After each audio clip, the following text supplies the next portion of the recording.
Hey everybody, welcome back to Engaging the Phenomenon, whether you're listening on the podcast or you're watching here on YouTube. And today we have a very special guest. I'm very honored to have him to take his time to join us, and that's Jim Semivan. Welcome, Jim. Hey, thank you. Nice to be here, James. Yeah, again, I really appreciate your time.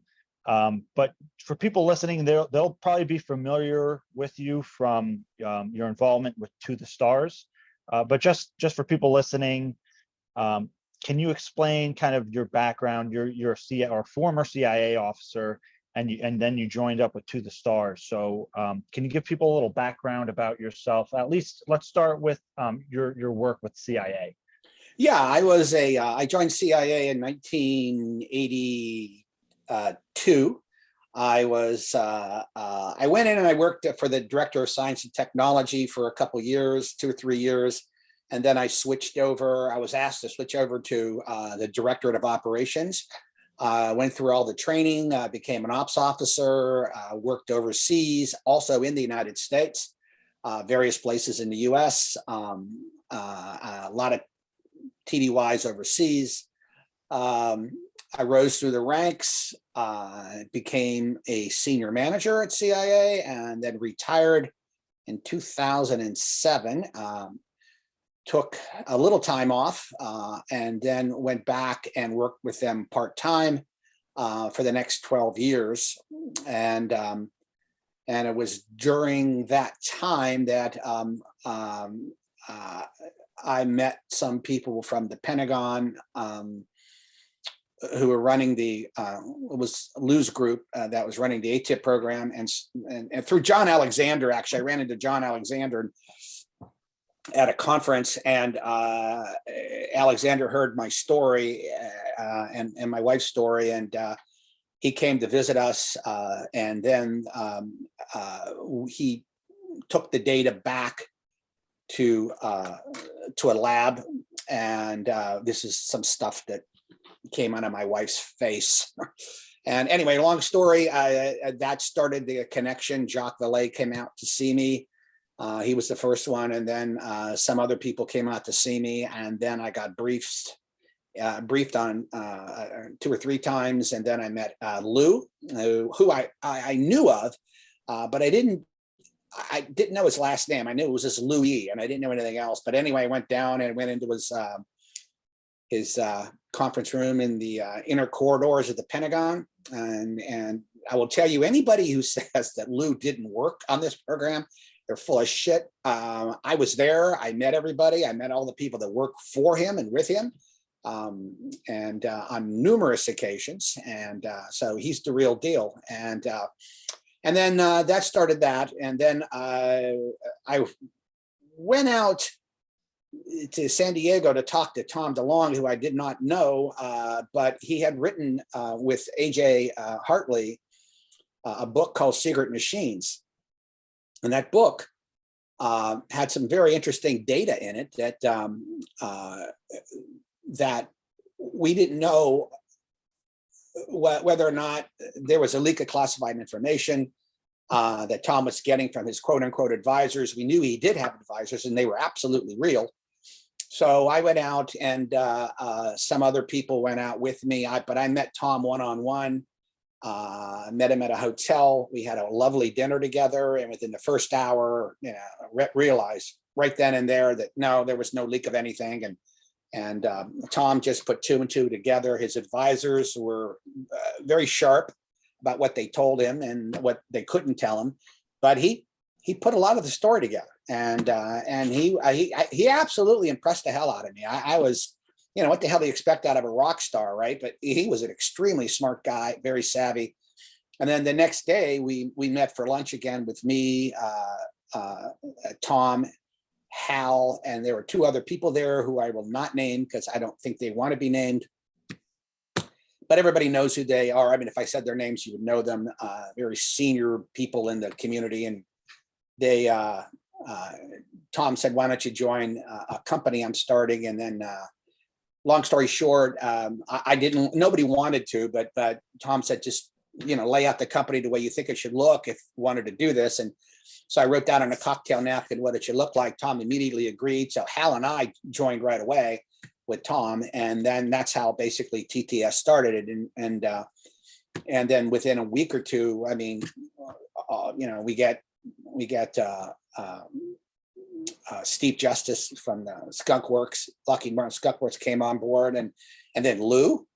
I remember talking to Lou, and when at the Pentagon, and of course Tom didn't know who Lou was, and I couldn't tell him who Lou was, but Lou decided he was going to, resign, and finally, I put Lou together with Tom, and then Lou came on board, and then Chris Mellon came on board, and then we had this big meeting out in Seattle to announce the company, and that's when it all started. So. And that's where we are now. And I believe I still have some of my clearances. I do a little bit of consulting on the side. I still talk to some task force people and what have. They'll call me, ask me a question or something. But by and large, I'm not heavily involved in this anymore. Still have my tentacles in, but not heavily involved. Yeah. So in the Secret Machines books, what was it that stood out or was particularly interesting? I don't want to discuss that. Sure. Understood. They are interesting books for sure. But speaking about Tom, he tells a story that he met this guy named he calls the general at an airport, and they had a discussion, and the guy said something along the lines of, it was the height of the Cold War, and they had found a life form. What do you think when you hear something like that? I'm always initially skeptical, but I know the general he was talking about, who's a straight up guy, and Tom's a straight up guy. Tom, isn't a dissembler, and he basically he tells you exactly what he hears. He's also very careful about, it's what I really liked about him. He's very, very careful about who he talks to, and he doesn't talk out of school all that much. And so I respect him for that. But if the general told him that, and, I'm not one to, I wasn't there. I don't know, what context he said that. There was certainly a possibility, that they discovered a life form after World War II. But again, this goes back to legacy programs, the Air Force, CIA, I'm sure they did have, and I'm sure is still going on today. Yeah, the Air Force comes up a lot when we hear about these legacy programs, and I guess the CIA as well. I did want to get into the legacy programs with you, actually, because Lou has mentioned the legacy programs, and that they were kind of like the deep programs and even older programs that were unacknowledged regarding UFOs. What's so why are the legacy programs so tough to deal with, navigate, find out about? Well, I think it's the first issue is, I think everybody should understand that, here's how the government works. In 1947, right after Roswell, and then right after Roswell happened, and then we had these UFO flaps that were going on, and there were a lot of them in the late 40s, early 50s, again in the 60s. So what happens is, everybody looks to the Air Force at that time, and to say, oh, okay, what are these things? So the Air Force came out right away and said, we don't know. I mean, we don't know what these are, but they're definitely real. No question about it. We pick them up on radar, just like we do today. We pick them up on radar. There were a lot of visual sightings, and they made it very plain. I can't remember what's a Twining memo. You remember the Twining memo? Where, yeah. I mean, it came right out and said it. He said, look, we've got to do something about this. We have to start some kind of a program. So they did. And that program was never going to be public. And then when CIA got into the picture in 47 and 48, they also had their own, deal. There was Sign, Grudge, Robertson Panel. You can go down the list, and always looking into this. And what they've always said was, UFOs never pose a national security threat. In other words, there's no existential threat to the United States, which they were mostly concerned about. because of Pearl Harbor and World War II. So you have to go back to that mindset. The second thing was, they were absolutely right. Our telecommunication system throughout the United States was awful, just really awful. And it's not like it is today. So they were very concerned that they would be overwhelmed. Soviets were very, very good at disinformation and throwing these things out. And they thought maybe this was a ploy by the Soviets to overwhelm our systems. So there are these legitimate reasons, I think, where they looked at this and said, particularly later on in the early 50s, they said, look, we can't have this out in the public because, I don't agree with this, by the way. I'm just telling you what they were thinking. And, Gerald Haynes wrote I thought, a pretty good article on this, an unclassified version of CIA's involvement in all this. But I think he was right on the money with it. But what I think goes unsaid is there is no way that the U.S. government, like whether it's the Air Force, CIA, NSA, NRO, is going to ignore unidentified aerial phenomenon ever. They always have to look at this because it is an unknown threat, and you have to look at it as a threat simply because you don't know what it is. If you knew what it was, it's either a threat or it isn't a threat, you would know. So even though they were saying it doesn't seem to pose a threat to the United States, we still have to do that. I think that was the beginning of the legacy programs. And I think also they knew at the time they wanted to divorce themselves, CIA and Air Force at that time. They wanted to divorce themselves from any publicity surrounding this. They didn't want the public to know that they were involved in this because all that did was create more chatter, right, about CIA and the Air Force being involved in CIA. They just wanted to get off the topic, but they still, I think, continue to investigate it on their own. I think that's when the Black program started. And I think they continue. I think they continue to this day. Now, as opposed to what they know and what they have, I really don't feel comfortable commenting on that because I don't know for sure.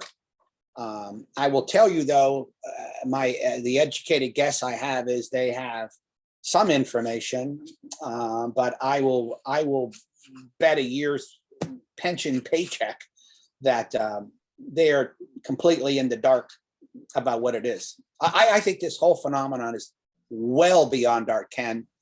I just don't think that they know anything more. They may have a lot more information, but they're not going to. Right. But anyway, that's so.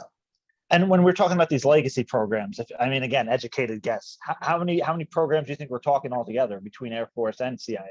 Well, let's expand this. I don't think it's just Air Force and CIA. I think NASA has this. I think NORAD probably has their own. I think the problem with this is, CIA is an interesting organization. CIA is the Central Intelligence Organization. So they're basically in charge. Their charter says they have to go out and they have to interact with other government agencies to get all source information to put a picture together. So, and John Ramirez had a wonderful slideshow, and I think he showed it on one of these blogs a year ago or so. But it's a wonderful slideshow where he sort of shows how this happens. Say, for instance, somebody sees something and it looks legitimate. They see some craft in the sky. So what happens? Well, usually what happens is if whoever sees it, whatever government agency sees it, they take it. They make sure they check all their systems, all their radars. Okay, everything's cool. This seems to be real. So then they go out and they'll, in this particular case nowadays, they'll go to the DNI and they'll say, look, we have this data that points to these objects. So the DNI then takes over and he pulls a task force together. And I've seen this happen hundreds of times and all different areas, you pull a task force together from different organizations and then you analyze it. And then once you've analyzed it, you come to the conclusion it's real or it's not real. And then if it is real, then you go back to the DNI and you say, you've got a problem. And you're going to have to brief seniors. So that means, the Department of Defense, usually the chairman of the Joint Chiefs of Staff, the head of DOD, you're going to have to brief, the CIA, the head of CIA is going to be briefed, head of NRO is going to be briefed, State Department's going to be briefed. They're all going to get briefed on this. Chief NSA, they're all going to get briefed on this program. And then they're going to have to determine what actions they're going to take. And that's how all intelligence matters, really, particularly big ones, get resolved. So if the Russians come up, for instance, with a new technology, and one small organization in the intelligence community discovers the information, that information goes back, it goes through all these channels, all the analysts get together, you do an all analyst report, an intelligence assessment, and then determine whether it's real or not. And then once it's real, then you present it to the president, National Security Council, who are the ultimate, consumers, and say, okay, this is your call. Here are the options you can take. And how have the legacy programs been so well protected? They, again, well, I don't want to get into too much detail, but I'll tell you that after, when Eisenhower talked about the military and industrial complex, he wasn't a happy guy. And the reason he wasn't a happy guy was because pre-World War II, we didn't have any kind of network together. I mean, we were really taken aback. Our Army was woefully ill-equipped. Our Air Force was, God, it was just not much better than World War I aircraft. And so it was. They realized, that they're going to have to get together to prevent another like Pearl Harbor. They really were going to have to get together and figure out a way to strengthen our armed forces and become more modernized. The only way to do that was to bring in private industry and defense contractors. And the only way to keep defense contractors is by promising them enough money that, and for a longer period of time, so like 5 or 10 years, and say, look, we want you to do R&D. We don't want just, propeller aircraft. We would like you to do, because we knew about sort of jets, maybe in the beginning of World War II. We want you to pursue that too. So that really was the beginning of the military industrial complex. Now then after the war, I mean, when the threat became very, very large and we started bringing over paperclip scientists, I think we brought over like 1,600. It became very apparent that the Germans were working on some incredibly advanced designs, particularly aircraft designs and some other stuff. And then the Russians also were. So what do? I mean, you go right to the defense contractors and say, because there wasn't any place else to do it. We didn't have we had Army R&D and Air Force R&D, but woefully too small. And you also needed to get rid of a lot of the bureaucracy to get this done quickly. Reason why the Skunk Works was created for Lockheed Martin. They needed a place, they needed a spy plane. CIA went to them and said, create the spy plane, but we need it now. We need it, So Lockheed Martin said, okay, took a separate chunk out, took all the bureaucratic nonsense out of it and said, design it however the hell you want to design it. And they created the U-2 and, Blackbird and things along those lines. So yeah, I mean, it was a good thing, but let me turn back. So and get back to this military industrial complex. So let's say you have something you want to keep quiet, and you have the FOIA, and you have Congress can look at this stuff, or they can call people up and say, in the military and say, I need to know more about this particular program.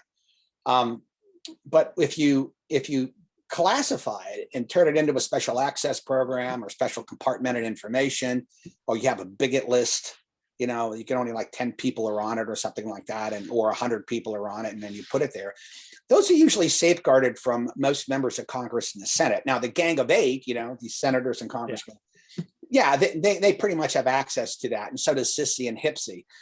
Sometimes not all of people on SISI and HIPSI, but usually the directors will have access to that information. So they're fulfilling their obligation to Congress through that. So there's new legislation that's coming out saying like, oh, we're going to get more information. Well, yeah, they're going to get more from peripheral agencies, I think like from NORAD and maybe NASA, because NASA is not only a civilian agency, it's a defense agency also. I mean, people don't know that, but it's actually, a defense agency. So it has a military component to it. So yeah, they'll get it, but classification programs, the really deep stuff, they're not obligated. They're not going to be obligated to tell everybody in Congress or everybody, in the Senate or what have you, but they are obligated. And they, from what I understand, they do brief people on the National Security Council, the Gang of Eight. And so their obligations are actually met. Yeah. That doesn't mean that the Gang of Eight or the intelligence committees will share that information writ large with other people out there. Right. Now, whether that's good or bad, you know, that's, I mean, everybody would like to see more transparency around this issue. But again, I don't really think that the government, any government, really knows what this is. And I don't think they have any kind of understanding of it at all. And the other thing about it is it's absolutely absurd to think that this phenomenon, you know, is centered in the government in some way, that the government is one of the reasons, you know, Tom started TTS and why Lou joined it is because we needed to go private. I briefed some very senior people in the intelligence community telling them we're going private with this because you can't do a damn thing. You can't. I mean, it doesn't belong to you, number one. And number one, it shows up to everybody. It showed up to me. It showed up to lots of people. It showed all around the world. Hundreds of thousands, if not millions of people have experienced this. So it doesn't belong to any government or military. It belongs to everybody. But the military, they claim for national security reasons, and I'm sure there's some that are legitimate. They're not going to be willing to share too much. The Russians want to know what we know. We want to know what the Russians know. You know, the Italians, the British, the Israelis, Canadians. Everybody wants to know what everybody else knows, but you can't really share that information because if you were able to reverse engineer some information on data that you picked up, may not be a crash retrieval or something like that, or it could be, I don't know. But even if just by looking, you know, at some of the data we have on say TikTok, you were able to basically reverse engineer some data. You don't want the Russians to know what you have, what's being developed from that. Yeah. So, yeah. And just real quick. So are we talking like possibly like a dozen legacy programs or dozens altogether, if you had to take a guess? I don't think there's that many. I think there might be like 3 or 4 hanging out there someplace. Okay. Okay. And then they might be, you know, divided up and compartmentalized too into different areas. Don't forget, I mean, you know, when you look at like, say, for instance, what CIA was doing, and I'm not talking out of school here, but the CIA was doing when they were doing MK Ultra, you know, they got into MK Ultra simply because they found out that the Nazis were involved in, you know, mind control or trying to attempt to do mind control back, you know, during the war. So when they realized that the Russians were probably, you know, interested in this too, and they knew that through leaks that the Russians were interested in this, they couldn't ignore it. So they got into, you know, the mind control, psychotropic drugs, things along those lines. It was a totally fucked up program. But what happened was, in the end, MK Ultra was really the basis for looking into the paranormal. We got the remote viewing program, you know, that Hal was involved with at SRI. And that Kit ran for 20 years. Kit Green ran for 20 years. So there was, a lot of intelligence is reactionary. And, you know, and just because you don't understand what this phenomenon are, if they could pose a threat, you have to look at them. That's why, you know, when that's why you don't hear anything from the Air Force, say, for instance, about UAPs. They're not going to say we don't do anything. Of course they do something. They're just not going to tell you what they're doing. Yeah. And what might be the scope of some of the legacy programs? I know some people are going to speculate like crash retrievals and things like that. I don't know. I mean, I would just be guessing how big they are, how small they are. Yeah. But here's the other problem with this. And I mean, from personal experience, if somebody came to me at the agency and said, we heard a particular country has a particular technology that's really far advanced, but we don't know if it's true. So what I would do, I would say, okay, it's gonna let me check. And so I would check in my sources, and I would go out and look around, and let's say I came back and I said, actually, there's a possibility it may be true, but for me to find out, it's going to cost X amount of dollars. So say the Navy came to me and said, We need to know. So the Navy would give me money and I would go out and I would create an operation to go out and find out whether this particular technology was real or not. And sometimes it was real and sometimes it wasn't, right? And then the next object is, how do I get it, right? But I don't want to get into that. So I guess the point I'm making is these things don't go away just because you can't find out. What they do is they get shelved. Because if you run across a problem, like say the UAP problem, and you're looking at data, like some of the Tic Tac data, I mean, you're looking at it and you're going, how the hell do they do 40,000 Gs, the equivalent of 40,000 Gs? You know, this is nothing we have, you know, in our toolbox that could even approach that. And there's so many questions involved in that. There's this precognitive questions. I mean, how did the Tic Tacs know to go to the cap point, you know, which is highly classified, and it's, you know, it's delivered, you know, verbally to these pilots, top secret, but they knew exactly where these pilots were supposed to meet, you know, right after their missions to protect the fleet. That's very disquieting to an admiral or to a captain. Right, how they knew this. So there's all these other elements involved, and the biological elements. You know, the Gillibrand Amendment talked a lot about that too. You know, it wasn't just nuts and bolts; it's so many other things. So if you're in the government and you're in the Air Force, CIA, NASA, wherever it is, and you're looking at this stuff, I mean, you realize right away, you know, probably within weeks, if not sooner, that wow, this is a lot bigger than physics. And it's a lot bigger than mathematics. It's a lot bigger than engineering. You're really talking about consciousness. You're talking about some elements of quantum mechanics. You're talking about religion. You're talking about a lot of different things, psychology, you know. And go ahead. I'm sorry. No, just finish that thought and then I'll ask my next question. Yeah. And what science does not have, and science has done wonderful things and it continues to do wonderful things. But what we don't have, and William James, I don't know if you're familiar with him, the father of modern psychology. Yeah. And he talked about this. He said, because he was investigating psychic phenomena back, you know, around the turn of the century. And 1900s, yeah. Yeah, and you know, and he said, you know, what we really need is a radical empiricism, a radical science, is a way to take these anomalous behaviors or these anomalies that you see, these 40 and, you know, bunch of data that comes up, and we need to study them, and find out what they actually are. But since there's no predictability or reliability associated with them, you can't experiment with them.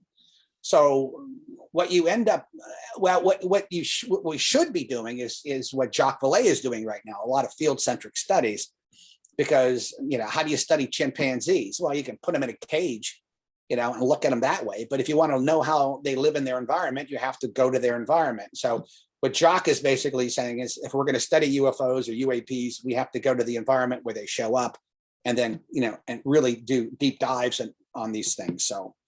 So I think, you know, that's sort of where we are. And I'm sorry, I'm just very discursive here. I get excited when I start talking about this, and I'm sort of rambling. I apologize. But no, it's great. It's great. I greatly appreciate your thoughts on the subjects. And, you know, everybody's excited about the new language and the new office, the all domain anomaly resolution office.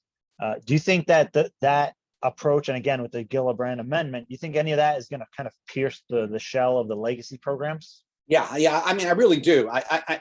But you know, I'm going to qualify that. And I think, you know, Chris Mellon and Lou Elizondo deserve an enormous amount of credit for this, because they worked, you know, the halls of Congress, and they still are working the halls of Congress on this. And, you know, bringing the data, the classified data that I saw, and that, you know, to Congress, and basically saying, you tell us. And of course, once the congressmen and the senators see this, they realize this is all real, and it isn't ours, and it isn't Russian, and it's not Chinese. So it doesn't leave many possibilities, right?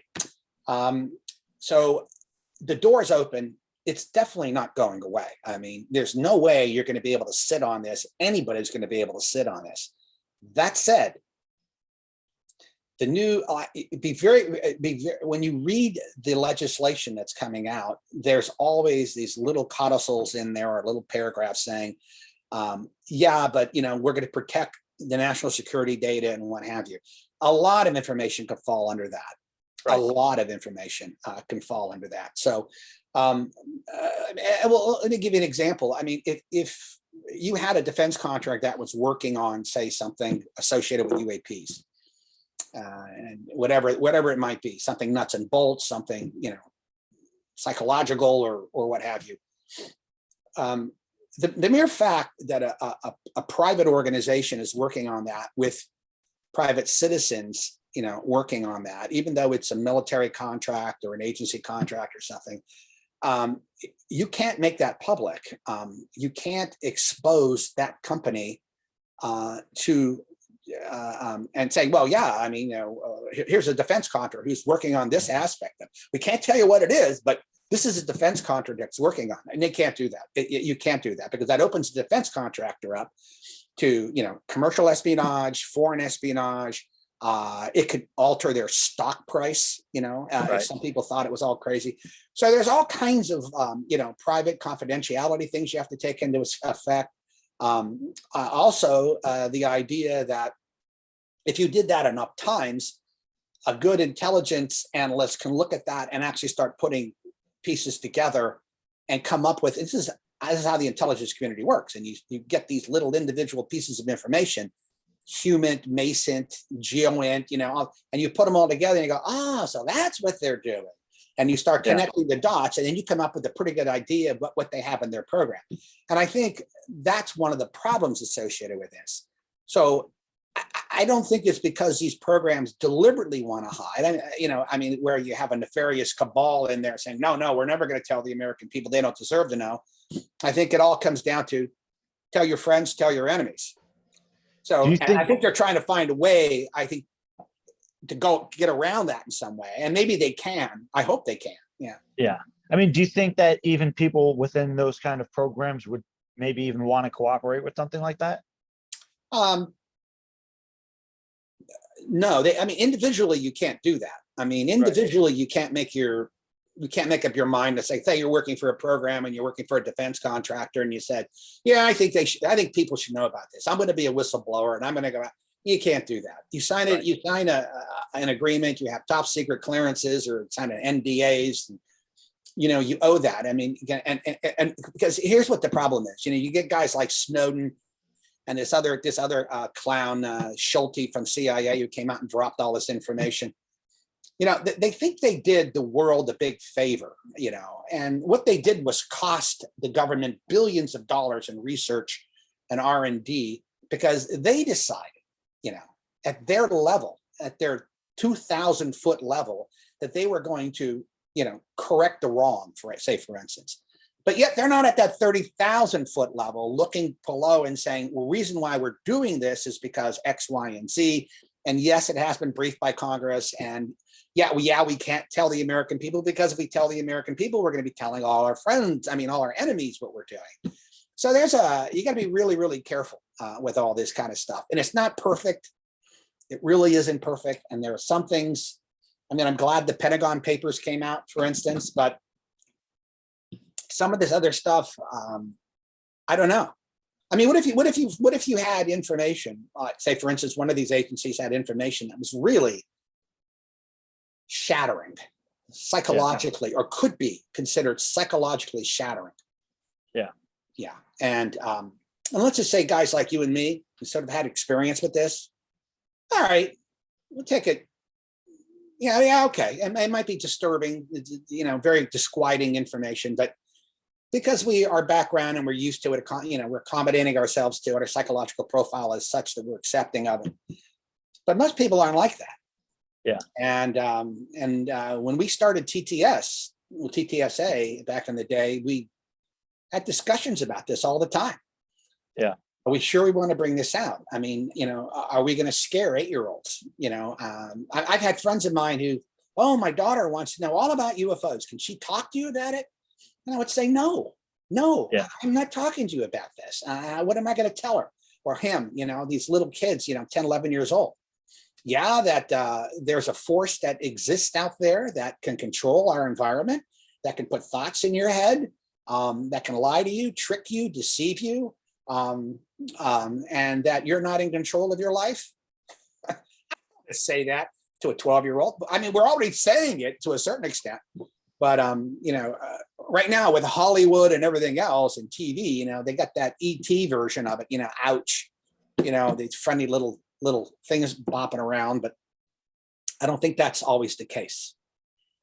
Yeah, and the last question about the legacy programs is just would it be possible they had like a legacy program that involved either contact or UAPs and psychic phenomenon? Yeah, it'd be Okay. possible. Yeah. I would be surprised if they didn't. Right.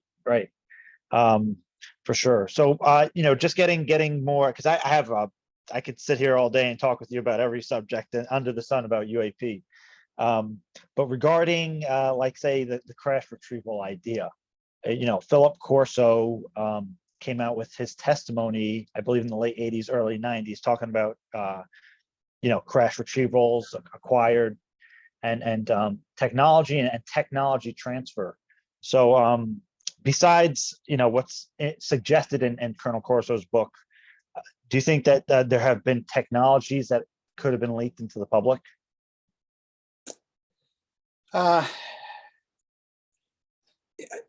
Yeah, I mean, I think that's a possibility. The problem with Corso's book is I have no problem believing Corso at all, none. Right.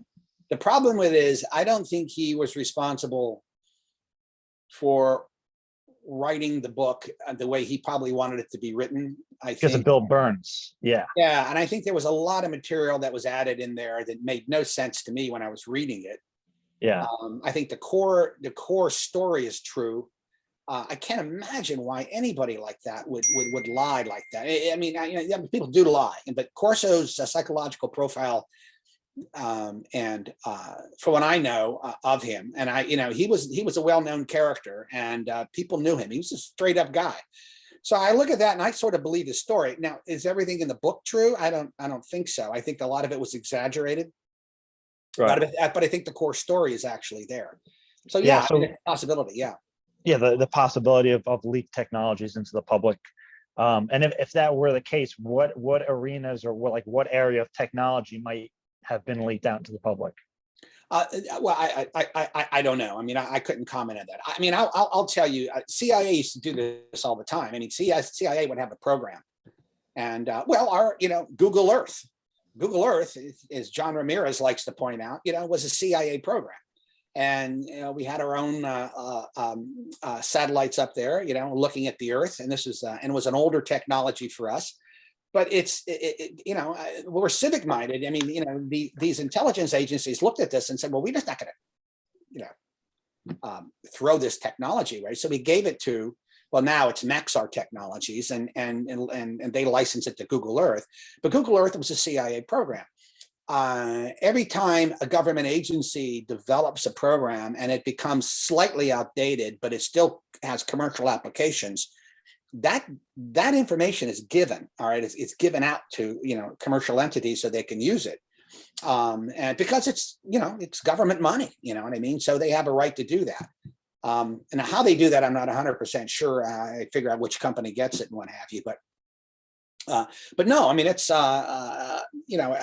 the government was working on a particular technology and say, for instance, transistors, and they already basically had a technology and then they went, slightly better technology that outdated that one for military purposes, they would take the old technology and they would filter it in.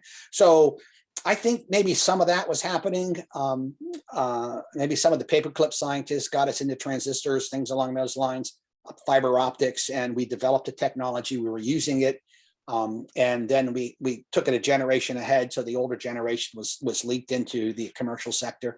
Yeah, that's fine. Now, did we get it from aircraft? I mean, did we get it from a flying saucer, from Roswell? Maybe. Yeah, and I'm not sure in your job if you ever dealt with technology acquisition at all, but were you ever involved with recoveries like a crash retrieval or some kind of technology recovery? I did. I was involved. Most of my career was, I liked, when the agency, you can actually develop an expertise, or you can develop a little niche that you could follow. And they usually, if they're good at it, they'll let you do it. And mine was high tech, and I loved high tech and technologies, weird, exotic technologies. But no, I had nothing to do with crash retrieval programs or UFOs at all. And I always like to laugh, and people would say, well, do you know anything about CIA activities regarding UAPs? And I said, 30 some years of working for them, I'd never seen a UAP office or UFO office anywhere. And every once in a while you would hear people talk, about things, but there was nothing you can pin down. But yeah, more terrestrial type technologies. Yes, I know quite a bit about them, or I did. Now I'm sort of outdated, but yeah. I mean, if you had to speculate on like UAP inspired technologies today, what do you think some of those might be?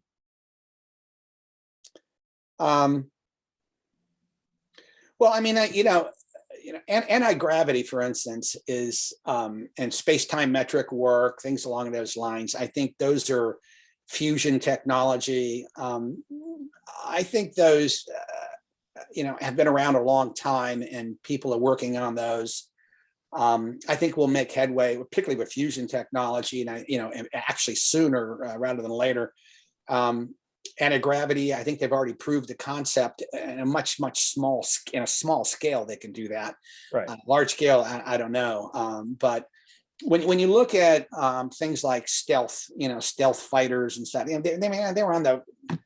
they were basically completed in the 80s, right? Yeah. So, and so you have to look at, well, if that's true, what's on the drawing board now at the Skunk Works, and I remember talking to Steve Justice about it, and of course he doesn't say anything. But I imagine there's some incredibly exotic technologies that are being worked on right now by defense contractors, the Air Force, and that are going to really be mind-blowing, and they probably will show themselves in the next 5 years, 10 years. Yeah. Do you think any of the like UAP inspired technology has crossed over to like the communications field? Yeah, I'm sure. And this is when we first started TTSA, and we were all talking, and a lot of us had the top secret clearances, and so, but we always were very, very careful about sharing information because I had my own information, and then Lou had his, Chris had his, Steve had his, Hal had his. But we didn't cross, it's because you have a top secret clearance doesn't mean the guy who has a top secret clearance too, you can share data with them. It's all compartmentalized. Right. Unless you have a need to know, you're not going to know. But I remember going up to Steve, and I said, when we were analyzing the Go Fast video before we released it, and then the gimbal, and I said, Steve, what do you think? And he looked at it and he goes, I want to build that, and he's one of the best designers we have, right? Aeronautical engineers and designers that we have. And he sketched out this really cool looking craft on how he would design it. And I wanted to put it on a t-shirt right away, we couldn't do it, but it's a picture of it we have hanging somewhere. I don't know where it is, but yeah, he looked at it and he said, this is what it would look like. And he said, but it's going to cost me $50 million just to get the plans done. And actually that was part of the TTSA, believe it or not, part of the TTSA research side of the house. And we were actually going to do that until COVID hit and everything just sort of collapsed on that angle. Some of our investors just backed away. But you look at that and as Steve said, yeah, I can start a program to do that. I can make this, but it's going to take X amount of, hundreds of millions of dollars, and it's going to do blah, blah, blah, but that can be done. Or I could do the proof of concept cheaper, maybe 50, 60 million, and then hand it over to the military and then have them follow it through. So. Yeah. And, kind of speaking to the idea of crash retrievals, You're definitely familiar with the Wilson Davis notes by now, the alleged meeting that Dr. Eric Davis had with Admiral Tom Wilson. Right. What are your thoughts on that story? I will not comment on that. Yeah. All right. Yeah, for sure. And yeah, so moving on, there's a few kind of like a rapid fire kind of insider ideas, right? Because I mean, you're on the inside loop to an extent of what's going on with this. So, how do people in your field really look at like the abduction phenomenon or experiences? Yeah, it's I had an experience, and I mean, technically, you can class it as a quote unquote abduction experience. I don't call it that, right? Because I don't know what it is. I mean, I don't, and and I think John Mack, the Harvard psychiatrist, summed it up. He said the closest we can get to what this actually is a mystery. And he said, I don't think we can actually go farther than that. At least right now, we can't go farther than that, other than saying that it's a mystery. I certainly do believe that this occurs. It happened to me. And, if somebody said, how real was it? I would say it's about as real gets. I said, but then again, was it something that was it a memory, or was it was I set up? What I experienced and what I remembered was that was that implanted by whatever these entities are, or this I called it once a non-human technology, because I think that's probably what it is. That make me believe it was this, how the entities looked, and how some of the physical manifestations that occurred. Yeah, I don't know. I have friends of mine that, we look at Chris Bledsoe's experience, probably one of the most dramatic. If you hear, him tell the story, it's just absolutely incredible. And if you know the man, this is a guy who's about as straight up, honest, decent human being as you could possibly imagine. I mean, this is just a wonderful, wonderful man. His children, his wife, you can't get any better than this. They're the all-American family. They're just wonderfully good people. And I always look at kids, you know what I mean? It's like if I meet the parents, and I look at the kids, and kids are crapshoot. I don't know if you have any, but I don't have any, but kids are just a crapshoot. Great parents, lousy kids, vice versa. Or sometimes when you have parents that are really, really good, and you look at the kids, and the kids are just, just great. They love each other. They love their parents, think they get along real well. I mean, you look at that and you go, okay, that's a family. Yeah, every family has dysfunctions and what have you, but I just think they're a great all-American family. But when what Chris went through, and I believe every word he tells me, and about this, and not only do I believe every word he tells me, he attracted the attention of a lot of people: DIA, NASA, CIA, other agencies. Everybody wanted to get close to him.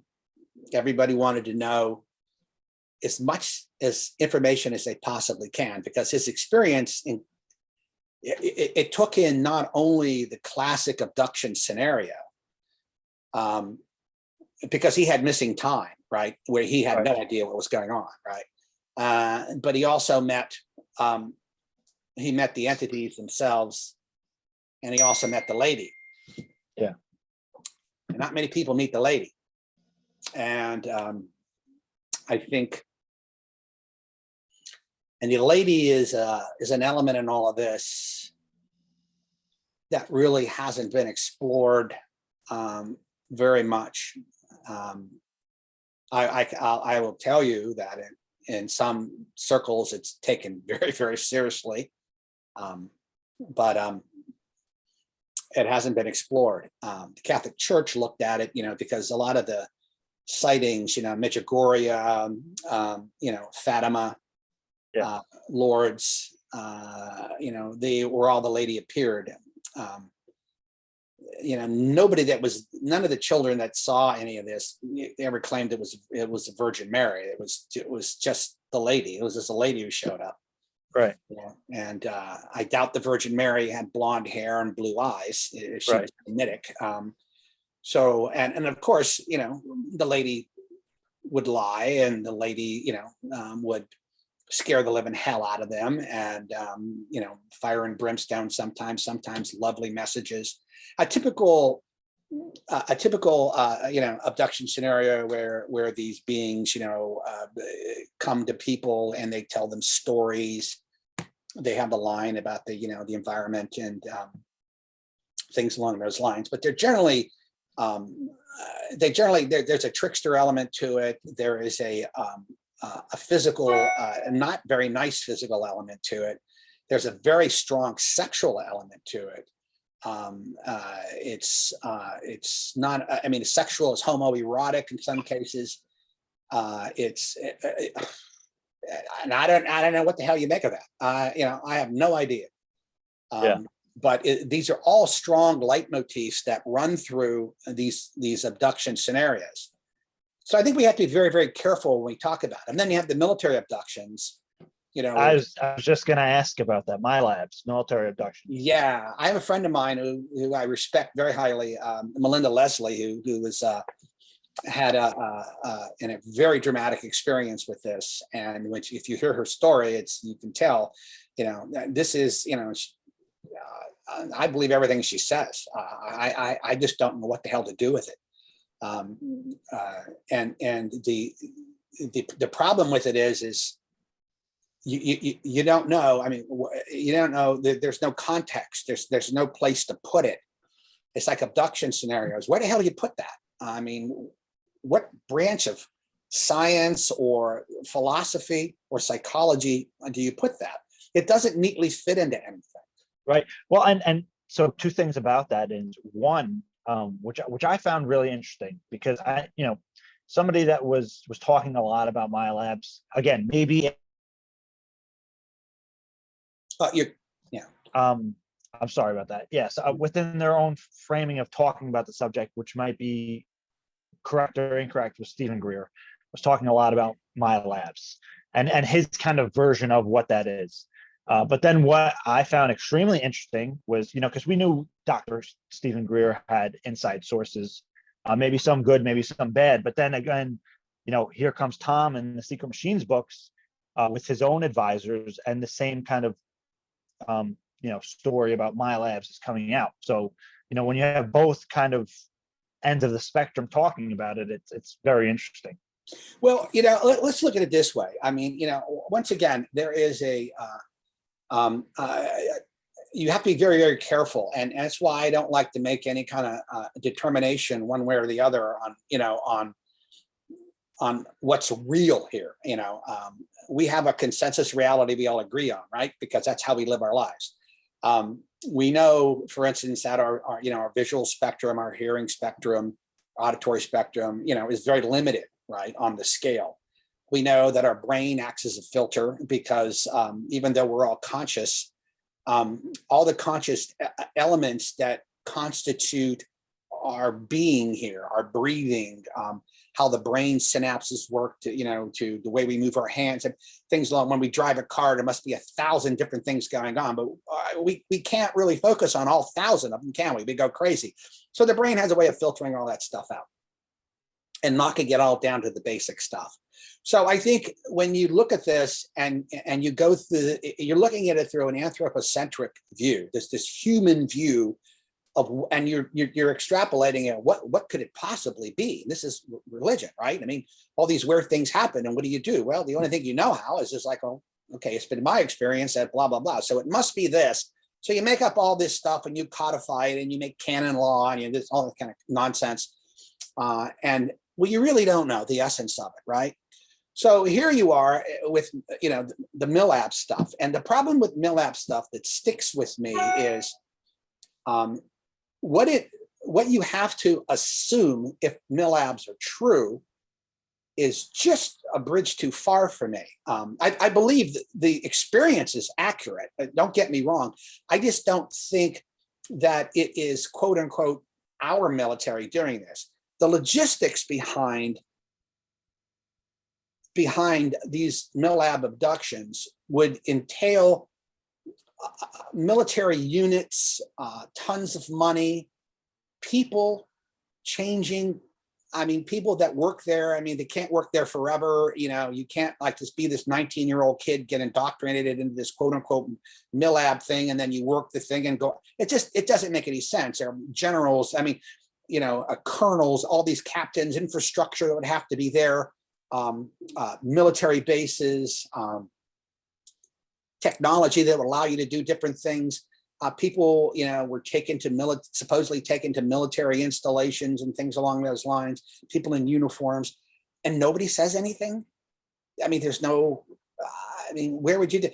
And it also assumes that there is a extremely corrupt, highly illegal cabal out there doing these things, and for what purpose? In other words, you're being used by our own government for what nefarious purpose? I don't see that. Having worked in the government for 32 years, I mean, you can see something like MK Ultra, and you know, you can look at that and you can say, yeah, it was a bunch of guys, they got out of hand, you know, and the agency did way out of hand, you know, in the 60s. And it wasn't until the Church Committee in the 70s where a lot of that was exposed, and they put a stop to it. And you know, when I was in the agency, I had every major operation I was involved in, it was a lawyer right next to me. And these guys were no nonsense. I mean, you know, you could not break the laws, you know. Now, overseas, you were doing espionage, you could break a lot of laws, but essentially, you're not killing anybody. You're not going to try to kill anybody. You don't want anybody to get hurt. You're definitely not putting a U.S. citizen in any kind of danger, right? You can't use U.S. citizens like that. And that is throughout the government. So it would be an enormously risky enterprise. It would have to be extraordinarily well hidden. I mean, with an aura of security and over a magnitude greater than the Manhattan Project. And for what purpose? I mean, for what purpose? I mean, you could get volunteers to do what they do to these, you know, people in these MILAB, you know, supposedly MILAB experiments. So what I think we have to be careful and look at this and say what might be going on is classic abduction experiences with an overlay of military intelligence or something on top of that is basically structured by this, you know, entity or by this phenomenon to mislead and misguide. Now, I could be wrong too, so I'm not, you know, but for me to believe that the U.S. military is somehow involved, there's just too much. There are too many associations. It would be just, to me, physically impossible for them to do that. Yeah, fair enough. I mean, that's always like a really heated debate, I guess, or you know, it's not so much in the public conversation as much now, but it comes and goes, and it's interesting. You know, some people speculated, oh well, you know, they were trying to gather intelligence from people who were having abductions and experiences, and that's why they were kind of trying to do it, to extract data, information. But again, I guess that was a speculation behind it. Yeah. Is it possible that a foreign intelligence could pull something like that off on an American citizen on homeland? Well, yeah. I mean, you know, the technology used, and let's say the Havana syndrome, that technology has been around a while. Yeah, you can create voices inside people's heads. Electronics. Now, as far as creating scenarios, false memories, that would probably mean that the technology has advanced considerably since the 70s, when it was first being, you know, experimented with. But the technology used, you can buy it, you can buy the equipment, you know, yourself and do it yourself. It's not that complicated. And essentially what you're doing is, you know, you're putting these, well, it depends. I don't want to get into the wave patterns and stuff, but you know, you're trying to read, you know, clear text, you know, inside something. You're trying to listen in, essentially, what it amounts to. And you can do that for all kinds of reasons. So, is there a corporate entity that is doing it? You know, is it a part of corporate espionage? Is it a non-state intelligence network, which Mike Pompeo alluded to during a speech at the State Department a couple of years ago? I don't know. You know, I don't know. I have a pretty good idea who's behind it. but I'm not going to Yeah. comment on that. Yeah. Right. And now just to kind of, I want to shift the conversation a little bit to the experiencer end. So people have probably heard that you were an experiencer. You mentioned it here. Can you talk a little bit about your experience? No, I don't. I mean, I could talk a little bit about it. I don't get into the details. That's for another time. I promised two people that I wouldn't, that I respect very highly, that I wouldn't get into it. That's one reason, and the second reason is it's still being looked at, and it has some elements to it that are sort of classic, but it also has some elements to it that aren't, and that look like it could be more sinister than we initially thought. But I will tell you, that what I did, my wife and I, we lived in a house that had poltergeist activity, what I would call very tame poltergeist activity. Footsteps. The minute you went to bed, footsteps in the hall. The attic, people in the footsteps in the attic, footsteps outside. Articles, of clothing or shoes being left in weird places, things along those lines. My wife and I being woken up in the middle of the night by cigarette smoke, and it turned out that we figured it was a poltergeist because the people that lived there before us, essentially what had happened was this family lived there. The mother was a heavy smoker, and they had a couple daughters, and she used to every night come in and then smoking a cigarette, and then running her hand through their hair at night, and then reading them stories and putting them to bed. Well, every time my wife would go away on a trip, she's a medical professional, she would go away on a trip, she would come back, and sure enough, somebody would sit on the bed, and they would smell a cigarette smoke, and they'd be running their hands over through her hair, and we later found this all out when the family came to visit us one day out of the blue, and it was very upsetting for them to hear these stories. And we also lived on it was an old Civil War encampment, and before that, Native American encampment. So, I don't know, but the poltergeist activity was tame compared to some of the stuff that you would see.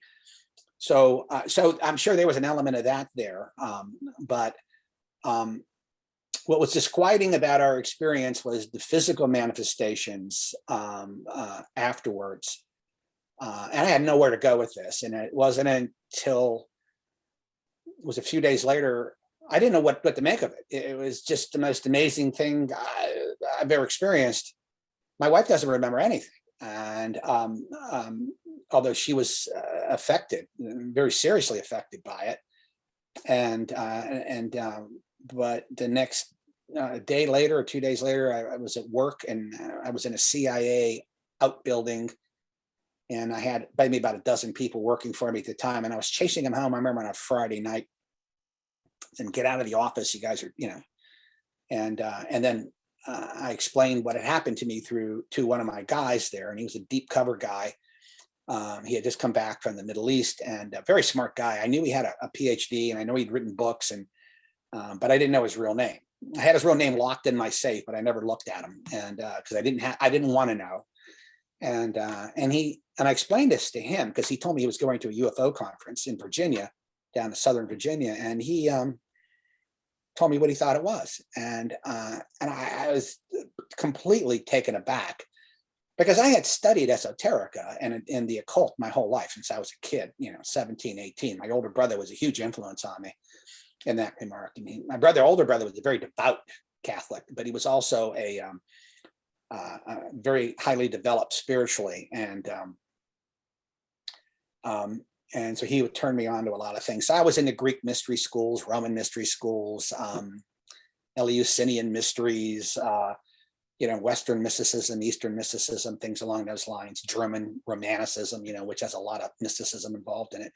So this concept, of high strangeness wasn't new to me, but when he explained to me what it was, and he wrote down a list of all the books I should read, and they were almost mostly Jacques Vallée, right? So that's what I did. early 90s, maybe 91, 92 when this happened. And then it wasn't until, much later, 2014 maybe, when our full story came out, and it came out to the military, and that's how one thing led to another. And yeah, and not to pry too much, but was there like an entity that you guys saw during the my wife experience? didn't see anything. I did. And Yeah. was it typical of like No, they weren't grays. They were okay, definitely not okay. grays, but they were there. Yeah. Yeah. Right. And, I mean, it's funny. Yeah, I don't even like talking about it because it's. And I remember when Jacques came to my house, and he spent the whole day with us, and he was just a lovely, lovely man. And I said, look, I said, I don't know. I don't know. I don't think I'm crazy. I said, but I know what I saw. I said, I'm laying in bed, my eyes open up, and I see these entities. I said that it was as real as me talking to you. And I said, it wasn't like I'm dreaming. I knew what hypnagogic state. My wife's a psychologist. I knew what hypnagogic state was. I know what liminal states are. I mean, these are concepts that were very familiar to me, but they're definitely not there. I mean, it was not that at all. Right. And then, and then there was this other series of stuff that went on. And then next thing you know is, 7 o'clock in the morning, my eyes are just pop open, and I'm like, what the hell? And then there were the physical marks. I mean, and these were not, little tiny things. There's blood, right? So it was like, holy shit. So, but it wasn't until I actually spoke with them, and I couldn't identify, when going through the literature, I never was able to identify the type of entities. And it wasn't until I read a Harper's article by Leo Sprinkle, Dr. Leo Sprinkle, I guess, who just passed away not too long ago. Yeah, where November. he had a case where these two women had this, saw the same thing I saw. And then Colin Kelleher, a lovely man, explained to me, he named them, for me. And he said, oh, this is who they are. And he said, these are very rare. He said, you only see them, and we've only been seen, I think, 3 times or 4 times in the literature. You can find it. Yeah. So right. But that's about as far as I'm going to go with that. So yeah. Okay. And just a yes or no on this, then. Was there like a telepathic component? Yeah, it's interesting you say that. The only was no fear at all, but I was unable to move. Yeah. And then there was one element of it where I was standing with my wife, and I felt very strongly something behind me, an entity behind me. Yeah. With sort of a, guardian type kind of thing going on. But, and these kind of experiences, and for a lot of your listeners out there who've had these, and I remember Chris Bledsoe, had them too. I mean, you get these, and a lot of people come to some type of accommodation over time period, right? And they look at it and they say, okay, the initial horror of it, rubs off, and then somehow, like for Chris Bledsoe, it morphed into this new way of seeing the world, and he has become a healer, a deeply, deeply spiritual man. He was a deeply religious man, but now he's a deeply spiritual man, which I find much more fascinating. And his love has only grown. Me, on the other hand, not quite. I haven't come to terms with it, and probably because I sort of grew up a little rough and tumble, and it's like I look at this, and it's bad enough we're born on this planet without an instruction booklet, right? You're just left here, and it's like you're looking around, and you have no clue why you're here. You have no clue what purpose this is. All you have, I think, is this innate moral or ethical center, I think, which everybody has, except maybe a sociopath or a psychopath. And I think you have that to rely on. You don't want to kill anybody. You don't want to, do anything. You sort of know what's bad and what's not bad. You just sort of feel that innately. It's almost instinctual, like an animal would have instincts. And then that your perceptions are limited. Well, you find that out later on that and then you see things and you don't know what they're all about. And then you're sort of sitting here and you're looking at all this stuff, and you're going, what? It sort of makes me mad. And I was explaining this to Robert Hastings. Remember Robert Hastings? UFOs and nukes. Yeah. Great guy. Yeah. Boy, is he smart guy. I always tell people, if you want to read one seminal book, read UFOs and Nukes. And he has another book out, Confessions, which is just wonderful too. But yeah, he's an experiencer. Yeah. Yeah, he's an experiencer too. But I always tell him about this. I said, and I was at a conference a few months ago, 6 months ago, out west, and with about 20 of us. And it was a quiet little place with scholars and everything. When we're talking about this. And I said, it's extremely problematic for me that this phenomenon doesn't introduce itself. It will come to you, it will tease you, cajole you, screw around with your head, tell you wonderful things, lie to you, tell you, that you have a special purpose. And I said, but it doesn't introduce itself to your parents, metaphorically speaking. It doesn't come out. It just doesn't say this is who we are or who it is. And so where does that really leave you? What can you say about it? Now you can again, anthropomorphically speaking, you can make up all this kind of stuff. You can say, like people do about God, 20 million, Russians died during World War II, 6 million Jews. Where the hell is God? Oh, God works in mysterious ways. Exactly. Yeah. We can't hold God accountable to this. He works in mysterious ways. Well, this is the same shit, Yeah. The phenomena isn't telling you shit. And it's like, so I look at this. And so when I get these young kids, that call me and they'll say like, Mr. Semivan, I want to get involved. And I go, no, you don't want to get involved in it. I said, it's a one-way street. It is a classic wilderness of mirrors. It is Alice's rabbit hole. And I said, you can dive as deep as you want to dive in there. I said, it is fascinating. It's a lot of fun. I said, but you're not going to get anywhere. I said, get a job, save your money, Yeah. Well, and I think too, play with it, right? If you're somebody who is an experiencer or has an experience, you're pretty much on the ride, man. I mean, you're in for keeps pretty much. It's, kind of hard to turn back afterwards. Well, yeah, it is. And I'm not saying like, you can tell by the books behind me. I'll just show you around. I mean, it's wall to wall. I read them all. And, it's not that I don't pay attention to it. I can't walk away from it. And most people who have these experiences cannot walk away from it. Right. All I'm saying is don't expect anything. And particularly from the government. The reason we started TTS is because we wanted to figure this out privately, because it is your problem and it's my problem and it's everybody else's problem that had these experiences, and we have to do that. I don't want to rely on the government to tell me. And I've told this to very senior government people. I said, you're never going to come out with this because you don't know what it is and you can't explain it. And this goes back to the sovereignty principle, right? There was this wonderful article that was written by Alexander Wendt, and I can't remember the other gentleman's name, from Ohio State, basically saying, do you really expect the president of the United States to come out and say, well, we discovered that there's an entity out there, or there's some kind of a technology out here. We don't think it's human, but yet it has the ability to control our lives. It knows everything about us. It can lie to us. It can, change our reality at will. He's supposed to, his job is to protect us, right? Right. The military's job is to protect us. Well, if he's telling you that, everything's wide open. Religious scholars don't want to religious people, I should say, don't want to go there either, because where's God in all this?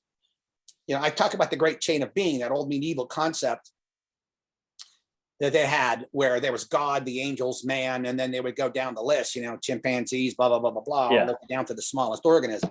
Well, and even though that's been proven to be sort of a very simplistic concept, it was something that it was a tradition. I mean, people believe it to this very day that there is this, taxonomy, where you have this. But if that's the case, well, the phenomena has got to fit in there somewhere. And it sure as hell above us.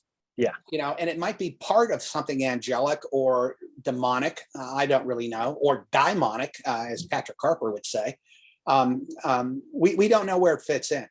Right. And just actually speaking to that, because I think that's a very relevant conversation. And again, could we even ourselves or as a society define what an angel or demon is?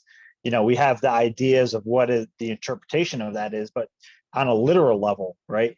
But do you think we're talking about a singular phenomenon or actually phenomena where actually we have these different experiences and activities that could be different intelligences? I'm from the sort of the John Alexander school. I mean, I saw a presentation he did once, and the last slide he put up was all these different types of psi, right? And then you have UAPs, UFOs, and then you have telekinesis, psychokinetics, you have clairvoyance, remote viewing, you have parasite, a paranormal phenomenon, you have all kinds of stuff. And he had them all sort of grouped there. And his thing is they're probably all related. And I agree. I mean, they all are probably all related. They're all part of something, whether it's extra dimensional, whether it's actually as like Jeff Kripal, the religious scholar, Jeff Kripal and Whitley Strieber wrote a wonderful book called Supernatural about this. And there's probably dozens of quotes in there, which I absolutely love, but they talk about this, and they talk about the idea of this actually being not supernatural, but actually a part of our environment, and that we're just not capable of. Our brains aren't capable of experiencing right now. We may be able to, maybe when our brains evolve a little bit more. And maybe we're seeing people like you, who are slightly maybe more attuned or more developed, that you're picking up on this. People like Melinda, that have a way to see this, but they can't really make sense of it yet. But nevertheless, most people don't have this. I remember Hal telling me once, anybody can do remote viewing. He said, there are some people that are really, really good, like a really good ice skater, right? Yeah. And there are some people that can do it, but they're not really that good. Yeah. So, there's Ingo Swann and Joe McGonigal, up top. Yeah. And then there's some people down at the bottom, so it's a real thing. And I was actually at CIA when they canceled the program. And I was actually, there was the meeting that was going on when they canceled the program. I was there. And I remember talking to the guy who had it canceled. And he's a good friend of mine, very senior guy in the agency at the time. He goes, I said, oh, I knew about it. And I said, well, why did you cancel it? And he goes, well, he said, Jim, it's not because it didn't work. It worked. He said, we couldn't explain it. He said, how do we use it as an intelligence in an intelligence assessment? He said, if we didn't know how we got it. So you can't go to the president, or National Security Council and say, yeah, we know the Russians are building this particular submarine and this is what it looks like. And it's over here. And I go, oh, great. Is that human source? Did you get that from a spy or an asset? Yeah. Did you get that from? No, we got it from some guy who went off on his silver cord, and and he saw this in his mind. You can't do that, So they canceled, and they canceled it after 20 years. So that was a program, they take very, very seriously. Now, did it go away? I doubt it. I mean, I think CIA probably gave it to another intelligence agency to do, which happens all the time, actually. So. Yeah, and getting to contact and stuff. I've been involved with something called CE5, and then when I say CE5, I'm not talking specifically everything that Dr. Greer says or preaches or teaches about it, because actually there was a group in South America in 1974 doing the exact same thing. Similar protocols, similar methodology, which basically comes down to consciousness and intention, maybe concentration, and whether alone or especially with groups of people coming together to do that kind of work, similar to what was done recently, actually, at the Monroe Institute.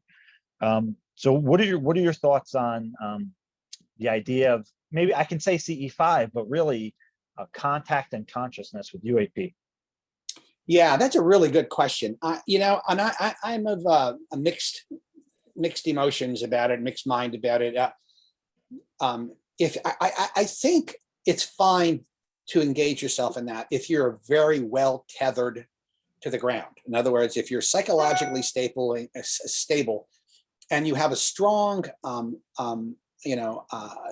family connections, and you have strong friends, and you have a really strong psychological profile.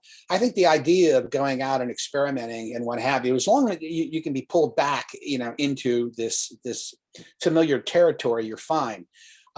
As an old hippie who's experimented with more drugs than I care to name, before I joined the agency, they had a big problem with me when I came in because of my quote unquote drug problem. But anyway, they took it away.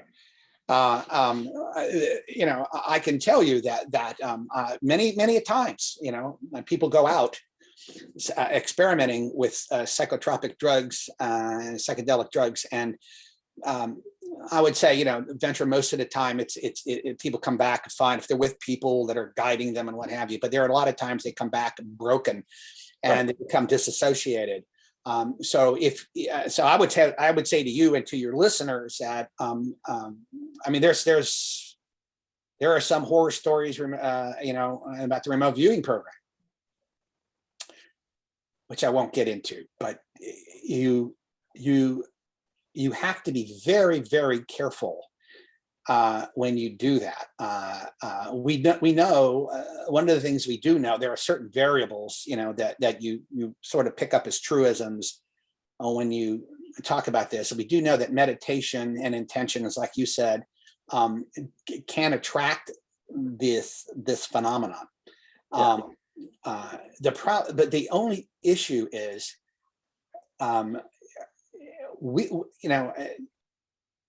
I like to view the phenomena through the light of the jinn, because the jinn are essentially, these people made of plasma type kind of fire, with the Arabic culture. We'll talk about it, but they're known to be, to share some of the human characteristics in the sense that they're emotional, and they can be tricksters. They can be, some are not very nice and some are very, very nice, and all this kind of stuff. So I have to look at it like that. So, but when you're going out into that unknown, undiscovered country, as Shakespeare said, and you're having these experiences and you come close to it or you attract it, you don't have any control of what you're attracting. You can go out with the best interests, the most pure thoughts, and attract something that maybe is going to be very good for you or very healthy for you, psychologically or physically. The proof of that is in Skinwalker. There's Skinwalker classified and there's Skinwalker unclassified. But let me tell you, I saw, some of the effects of Skinwalker on some of these guys, my friends. Not good at all. And both psychologically and physically. When you use a Ouija board, when you get into any kind of a trance, particularly with a lot of people, and you attract something, it could be a neutral kind of thing. It could be fun, but sometimes it's not fun. And so I always say this: proceed with caution. Yeah, and I'm actually writing an article on what we call sometimes contact work, because I think it's important. I think it's important actually to reframe it, especially with what's going on now, and kind of again, another framework to look at it. And then again, in the article, I'm actually going to include a disclaimer, kind of touching on some of the elements that you did. But generally speaking, again, and I'm not speaking about Skinwalker in this way. I'm talking more about contact work where groups of people go out with, again, positive intentions. A lot of times it seems the contact seems to reflect the individuals participating. Again, usually, and then this is why I think a disclaimer is needed in a mature conversation about contact, is that if generally when people get together that are, of a sound mind and go out with positive intentions, they usually have like what can be considered a positive contact experience, whether they're ready for it or not, right? And how that's going to affect them. That's another part of the conversation story. But I will say that generally speaking, the contact seems to be at least benign or positive when your intention is kind of clear and again, if we can use the word pure, it seems to be reflective in that way. Actually, there's a body of thought that talks about that is indeed reflective, and that good attracts good, evil attracts evil, and what have you. My point in all this is, though, it's, as a CIA officer, when I would do an operation, and the operation involved dangerous activity, and I consider contact dangerous activity because you don't know what you're walking into. You just don't. You have no idea what this is. And though, to me, it's always like the 80% factor. If I can say to my boss, I have an 80% chance of success that I am going to, accomplish my mission and come back, without anybody getting killed or hurt or anything like that, and nobody knowing we did what we did, I'm willing to give that a shot. Yeah. But I think in this particular case, in these cases, it could be 50-50, sometimes it's 60-40. I don't know. But I just said, I always say proceed with caution. And let me tell you something else. I mean, I some of the serious researchers that I've spoken to at a classified level are very wary of contact. And like I said, you hear some horror stories, and so for amateurs that are out there that are, again, not tethered to the ground very well and are trying to do this on their own, I always say, just proceed with caution. And and the other thing is, what do you expect to get out of this? I mean, if you know anything about mysticism or Christian mysticism or Eastern mysticism, these monks and priests and nuns would devote their lives to achieving a place where they were able to touch what they would consider the divine momentarily. None of it was ever like constant, right? I mean, there have been some gurus that supposedly who live in a sense of enlightenment, but where they're in touch with the divine, or they understand the divine and the divine comes into them.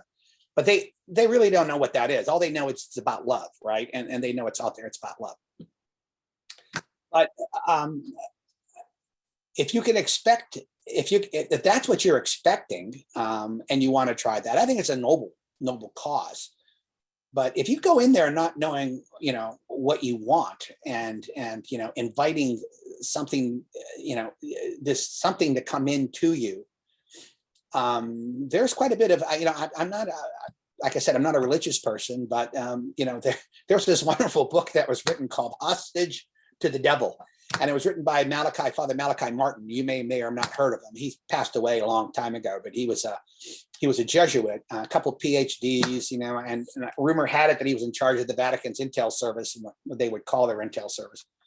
But he had, the Pope allowed him to, they take vows of chastity, poverty, and obedience. And the Pope allowed him to sort of less resign, but he had to keep chastity and poverty.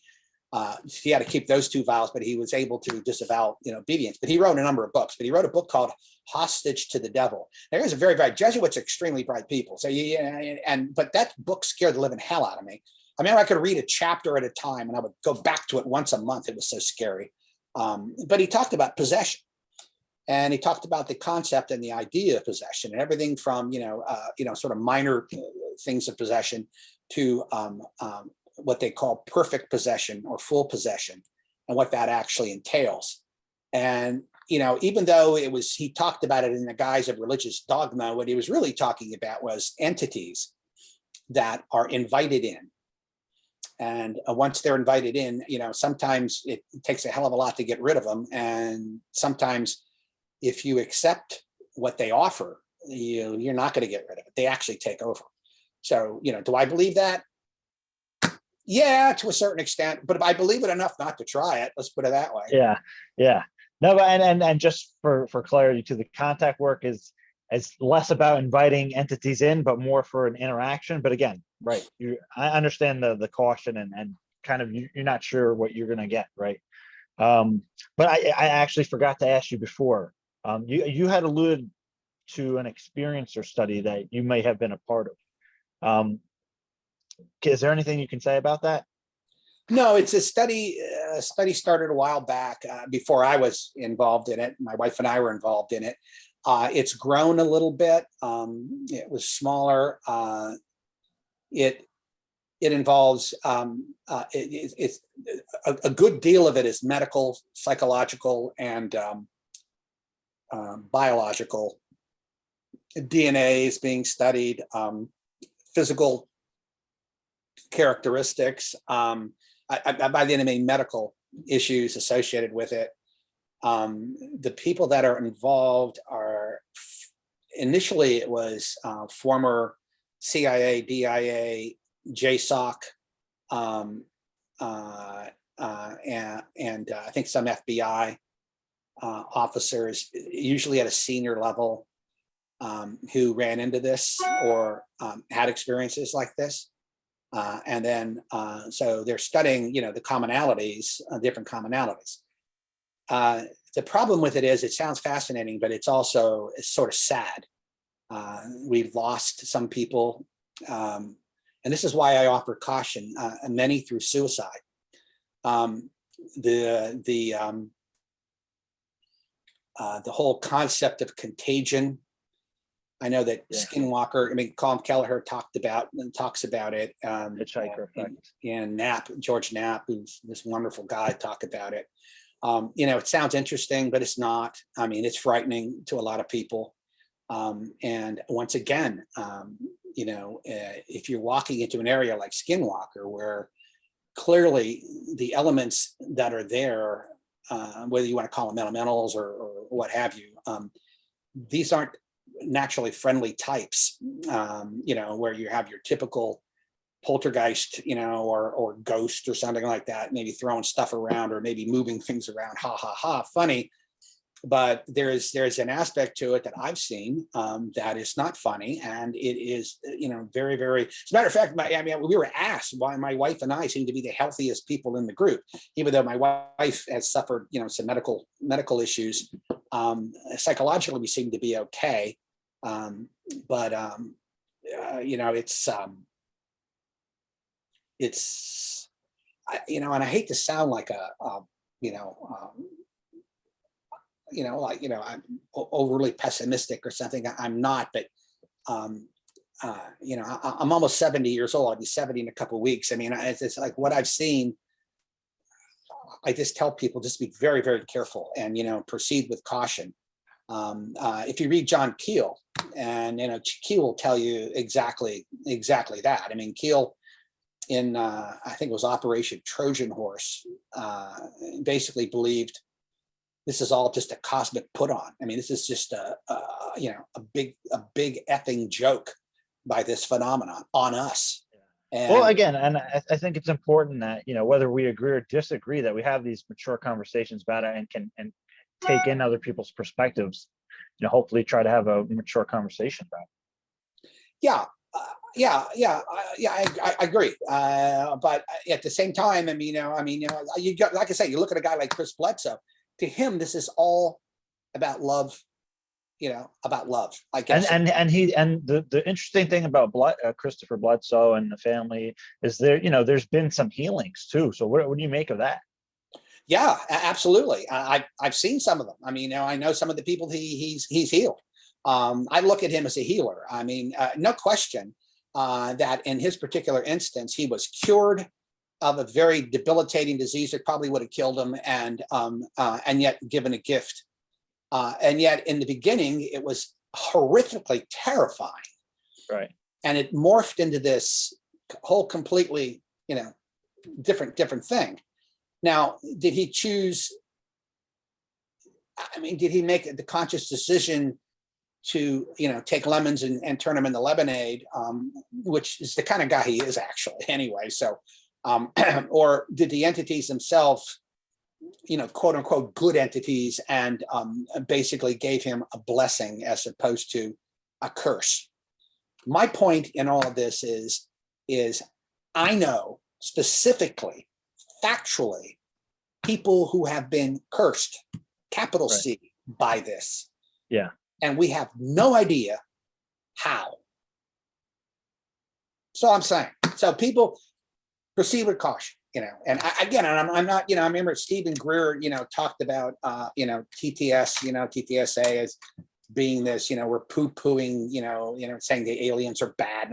No, we're not. Absolutely not. We're basically saying the military needs to be involved, because until we know exactly what it is, it's, that's their job, right? Protect the United States. So it's a national security concern. Does everybody in TTS, believe that the entities are bad? Absolutely not. We think that probably, if they've been around since prehistory, right? And, they would have wiped us out by then if they were that bad. So it's not an existential issue, right? But nevertheless,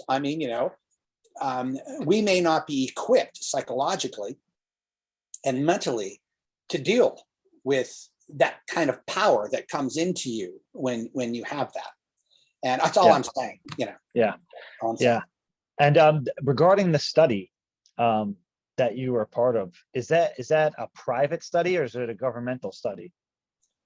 It was both for a while.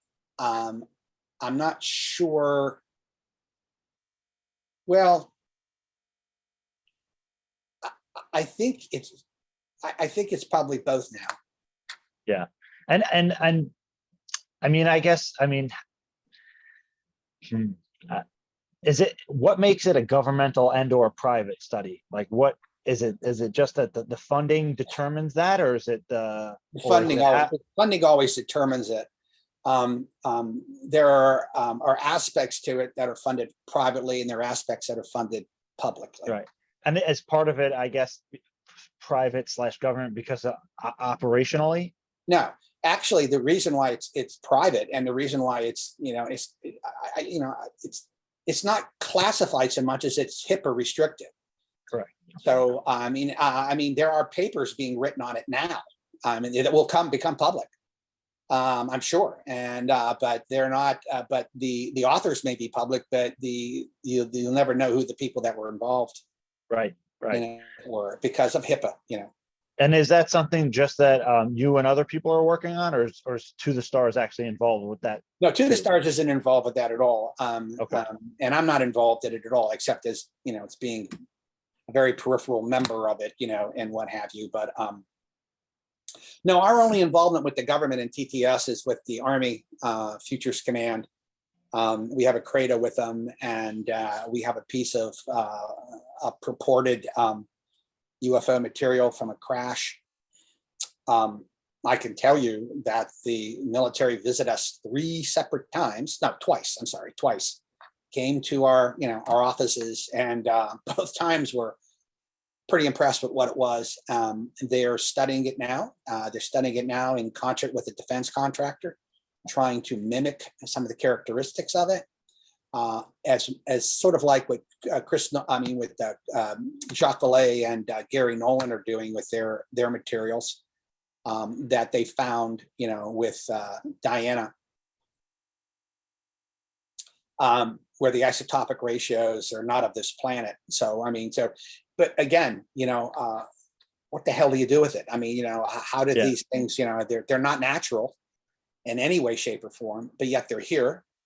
Our piece is definitely manufactured, no question at all. And is it is it known publicly where that piece came from? What crash? What No, allegedly? the problem, here again, and I think this is deliberate on the phenomenon side. You got these pieces, and the provenance is very hard. I mean, we know where it came from. We know it came from a guy who picked it up, gave it to his son, who gave it to his son, who basically gave it to Long John Nebel, who gave it to Art Bell, who gave it to Linda Moulton Howe, who sold it to us. So you can look at that and you can say, yeah, but as far as like taking it into a court of law, the chain of acquisition there is. It's nothing. It's not the least bit scientific. It would be thrown out in a court. So to us, we wholeheartedly admit that in the end, you don't know where the hell the thing came from, but we definitely know it's manufactured, and we definitely know it's been looked at by national labs, and every one of them said it would take an enormous amount of money, and we don't even think we'd have the time. In other words, we don't think there's enough time. 100 years, maybe get to this capacity. I mean, to get to this point where we Really? can make it. Oh yeah, it is really, really odd piece. And this is the layered bismuth. Yeah, magnesium. Bismuth, magnesium. 83 separate layers, and there's some elements we don't like to talk about how it functions. It functions as a waveguide at the micro level. It reportedly has the ability to lose mass once you put energy into it, certain amounts of energy into it. But if you're looking at it, and the military is looking at it so many different ways. They're looking at it for their own benefit, right? So if they come back and say, look, and what I think is going to happen is they're going to come back and say, we don't know what the hell to do with this. We just don't. Yeah. So we're going to put it on a table. We're going to come back and revisit it once our technology gets better, and then we can come back and look at it. And by the way, this is what happens in these programs, these legacy programs. You get something and you look at it, and maybe say you have a downcraft, or maybe you have a piece of something, and you work for 5 years and you spend $50 million, $100 million trying to figure out what it is, and you make zero headway. What do? Budget comes around, and your budgets are very tight. Congress comes up, and maybe the Gang of Eight or somebody comes back and said, what progress have you made? Haven't made any. It's been 10 years. What do you mean you haven't made any? Well, I haven't made any. Well, we're not going to give you $100 million this year. We're going to give you maybe 10 to keep the program going, but you can't make headway. So what these people do is they keep the program going. It's like ATIP. ATIP was a continuation of OSAP. Yeah. They had very little money to continue it. They had enough money to continue it, but people were working on this part-time and lose off jobs. Yeah. And they kept it going on a very, very small budget. And now the budget's gotten much bigger, but I don't know how big that budget is now. I mean, the new organization. And I don't know, I don't know how much, how many people they're putting into this. And, if they're putting all scientists with no background in this, it's going to be a waste of time. Yeah. And the interesting thing about that is, it's very reminiscent of the Wilson Davis notes, and even surprisingly, even though Eric Davis is not a supporter much of Lazar, the Lazar story, both accounts talking about how they look at the technology, they work on it for a few years, there's no progress, they get nowhere with it, and they shelve it for a few years. And every 5 to 8 years, whatever, they try to look at it again when there's been some developments in technology and physics and understanding.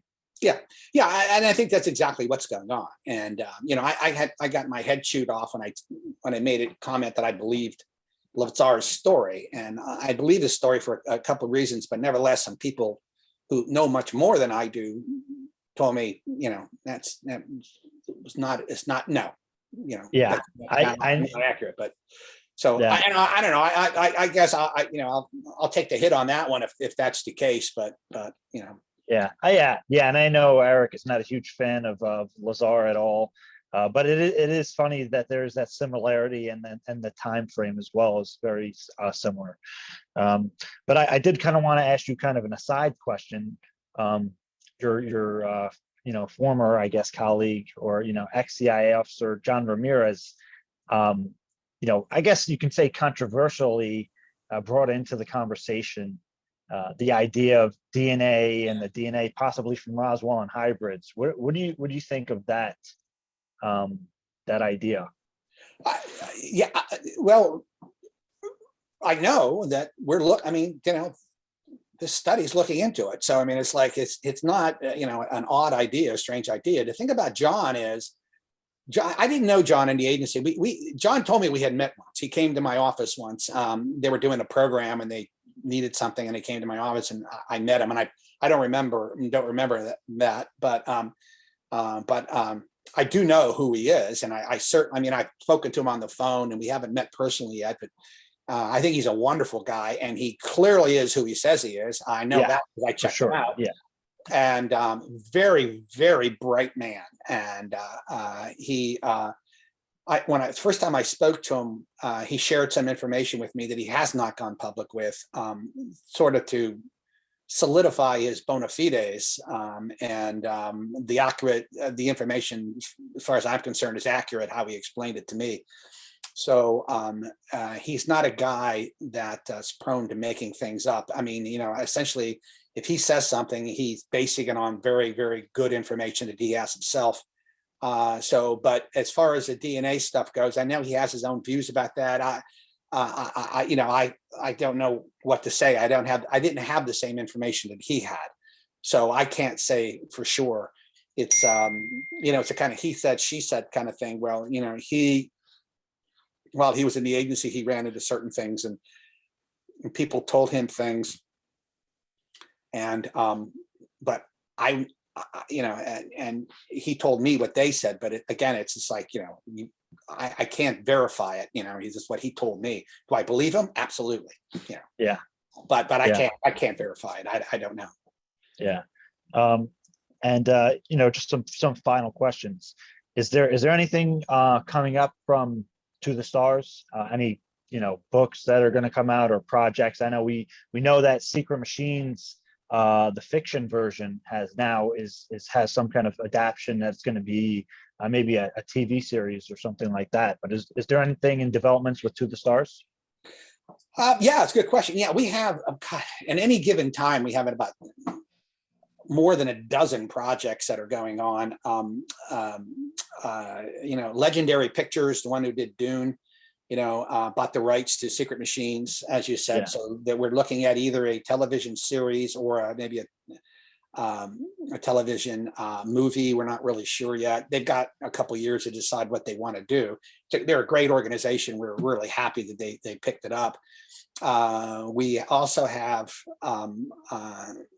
some animated series that have nothing to do with UFOs or UAPs that we've sold, and they're in pre-production right now. Tom's movie, Monsters of California, young adult kind of movie, which is very good. And I've seen the movie, and we're looking at distributors right now, and we're in discussions with them. We're working on a couple other projects, ones that involved HAL, and remote viewing. And then we have our thing with the Army, and we probably have about 6 other really cool treatments. We've already hired some really first-rate screenwriters to write them, and we're working with Cartel Productions and some other companies to get them out. I'm sorry, the thing with HAL and remote viewing, I've never heard about that. I probably shouldn't have said it. Is it going to be in the public? But it's really cool, and and a script was written by a really talented guy who's done some major Hollywood work, and he's very excited about it. We're very excited about it, and we're working on the funding for it now, so getting that out. But the main goal right now of TTS, we had to switch over to become an entertainment company, because when the pandemic hit, everything went to crap. All of these, we had a pretty good shot at some really good investment money coming in, and our goal was, we were always doing entertainment, but we wanted to do the research side of it also. But the research side was so money intensive, and and the money, some of the investors, who walked away during the pandemic. I mean, that was where the money was going to go. So we're left with what the Army has. Now we still have that, like we have Scout and Vault. Those are completely done. I mean, those are set up. They're going to come out into the public?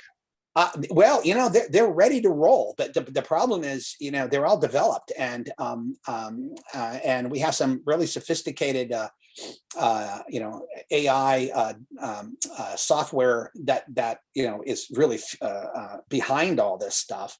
But when we're working with Microsoft and Amazon about running the cloud structure for it, because it was going to be interactive. And we're going to take stuff in from people. He's like, hey, send me your video, and we'll run it through our, we'll run it through our database, and we can tell you with pretty high degree of certainty whether it's real or not real, right? Right. And then we were going to have another interactive database too, looking at that, and we were going to throw in all kind of stuff from MUFON. And we were working with MUFON, but the problem was the amount of money it costs to actually run these databases is in the millions of dollars a year. Yeah. And so we need we need that kind of funding, and the only way we figured out we were going to get that kind of funding is if and get our shareholders. We have a lot of shareholders, like 4,000 shareholders. We owe them, first and foremost, we owe them, the return on their dollar. That's the first thing. And the second thing we owe them, and I think just as importantly, is, some progress on UAP, right? Yeah. And because that's like, to me, that's the deal. And the only way to do that, the only way to get all these projects going is by making money. And we figured the best way to make money is through entertainment. So that's the quickest return. So we're doing as much as we can to pull money in, and hopefully more investors. Once more investors comes in, and if we get on maybe one of the exchanges like NASDAQ, then the shares become fungible, they become worth something, and then they become traded, and then there's more investors who become interested. And we're hoping that will push everything forward, and we can move forward. Now, in the meantime, we still are talking with other government, we have our hands in, and there's been some opportunities, but some we turned down. This wasn't our deal, but I'm very, very excited for the future. I mean, I really am. And we still want to be, the place, the central focus for this topic. We think we have a chance of being that, and not to, denigrate, MUFON or, some of these other organizations, which are fantastic, but we would work in concert with them. I mean, that's the goal, is working together as a team, each one, individually going out and doing what they need to be doing, but maybe having TTS focus almost as a central focusing group for this, and running this thing through our databases, our platforms, which are very sophisticated. But we need a lot of money to run these things out, and it's a place where people can come and it's almost like the Black Vault. Jonathan, I can't remember his last name, Greenwald or something like that. Yeah, John Greenwald. An incredible thing that he's done. And how do you take all this data and put it together? This is what Bass was trying to do, what Bigelow was trying to do. This is now what the UAP task force is trying to do. How do you take all this data? Now, Jacques Vallée actually built the data programs, the data processing. Capella, yeah, and of course he's one of the best. So he's one of the world's best at this, and that's what their goal is. But of course, hopefully they'll have the money to do this if they get a contract. I'm not sure if they have or not, but I know some places have gotten contracts already from the task force, and I'm sure that's what they're going to be doing, because the only way you're going to get to this is find some type of pattern, within the noise, and then, because right now there's a bunch of dots, and people say, well, we have to figure out how to connect them. Well, I'm like, we don't even know what the hell the dots are. I mean, we think they're the dots, but we don't know if that's really what we should be looking at. I mean, let alone connecting them. I mean, all we got are these big areas like psychokinesis, but we don't even know what the hell psychokinesis is. We can tell you what it does, but we don't know how it works. So that's sort of what the problem is. There's no there. There's no ontology that we have. Yeah.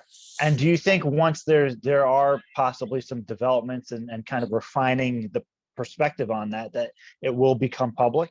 as it's happening? I think, yeah, yeah. Well, let me put it this way. Don't hold your breath on the government, Right. coming out with anything beyond more videos, maybe. I think it's unfair to put it on the government, like, Lou's program and James Lukatsky's program. He was the guy who ran OSAP. Incredibly nice guy. I'd never personally met him, but I had an email conversation with him once. They were the ones who really got the ball rolling. They knew it wasn't nuts and bolts. It was a lot more than nuts and bolts. You got to look at Bob Bigelow and his group, Calm, and all these guys. These are the guys that really, George Knapp, they made it happen. They really sort of started this whole thing. Lou walks in. Lou, did God's work as far as I was concerned, keeping it all together and then pushing that out there. He's a hero in my book. And so I think the cat's out of the bag. It's not going anywhere. It's going to be out there. But if you really want to get to the heart of this and you really want to know, it's got to be private. It's got to come from the private. And then I was at a conference and they had asked me so I wrote up a little thing. This is what it's got to look like. You can't have this, quarterly, reviews, which, is it, we getting anything for our money? You can't do that. You just have to throw money at it, and you have to keep throwing money at it. It might be for 10, 15, 20 years until you can get something that you can work with. And it has to be something where everybody's involved, where other governments are involved, where religious scholars are involved, social science teachers, philosophers, scientists, researchers like yourself, experiencers who are all involved and all participating in this and trying to work together. That all sounds kumbaya, but honest to God, it can be done. I've done this before myself inside the government at a classified level on big programs. So I know it can be done. It's just a lot of hard work, but it can be done. Yeah. Yeah. And actually, I know that Peter Levenda, and Tom have the other book coming out, War out of the Gods. Yeah. I read the unfinished manuscript. Great. Levenda is he's just a smart man. He and Tom, would get together and they were talking for this third book. I talked with Peter a lot too about where it was going. And I know AJ is working on the third installment of Secret Machines. And we had talked a little bit about where, it was going to go. So we're really, really looking forward to those things coming out, and hopefully they'll be coming out soon. So. Yeah, and I encourage everybody to go listen to the To the Stars podcast, because your talks with Peter Levenda are incredible. They're some of my favorite talks in I'm glad you enjoyed it. Yeah. And I'm hoping I can get Peter Levenda on here. I'll talk to him again. I'll talk to him. No problem. Yeah, a great thinker, and I always appreciate his perspective. And again, as I said, his sourcing. You look at a Peter Levenda book and you have research for the next few months. It could be years if you look at all the sources in his books and go back to the sources and look at them. They're immaculate. He's a bona fide historian and religious scholar, and he is an academic, and he takes these things very, very seriously. And this is one of some of the problems with the UFO community, is why a lot of people don't get heavily involved. Like some of the people I hang out with don't get heavily involved in it, is because they'll write books and they'll just say things, but there's no sourcing for any of it. And the reason why there's no sourcing for any of it is because there isn't any. And, I was listening to a podcast the other day of this. I won't say who she was, but I was just absolutely stunned by the, audacity of this person just making up this stuff out of whole cloth, pulling together different things. And it reminded me of, what's his name? The guy who started Werner Erhard, back in the 70s and 80s. You're too young for this guy, but he pulled together, Buddhism and philosophy and everything, made this whole seminar together, and it was just absolute nonsense. But you have to be careful with stuff like that. Yeah, and Jim, it's been a pleasure having you on. I really appreciate your time. It's a great discussion. I could just keep at this all day, so I don't want to keep you too much longer. But would you have any kind of parting words for the audience on anything regarding the phenomenon and UAP and transparency, or kind of anything for them? Yeah. Yeah, I do actually. And I like to say this to people. I remember I was on Whitley Strieber's broadcast and he asked me the same question. And what I always say to the listeners, and, I say, your fellow travelers, you're listening for a reason. You're interested in this for a reason. And I'm not sure what that reason is, for instance, but I will tell you for 100% fact, UAPs are real. The phenomenon is real. It's been around for a long time. If you're fascinated with this, you're on a journey, probably the most fascinating journey you can ever be on. Politics, things along those lines. I mean, that's for second tier. The first tier is this. This is the unknown. This is the undiscovered country. This is the story of the millennia. So keep it up. Keep your interest up. And keep the faith. We may never get to it in maybe in my lifetime, but hopefully in your lifetime, we'll figure out a lot more about this down the road. And good luck. Yeah, that's greatly appreciated. Thank you so much for coming on, Jim. Sure thing, James. We'll be in touch. Definitely. Take care. Bye-bye.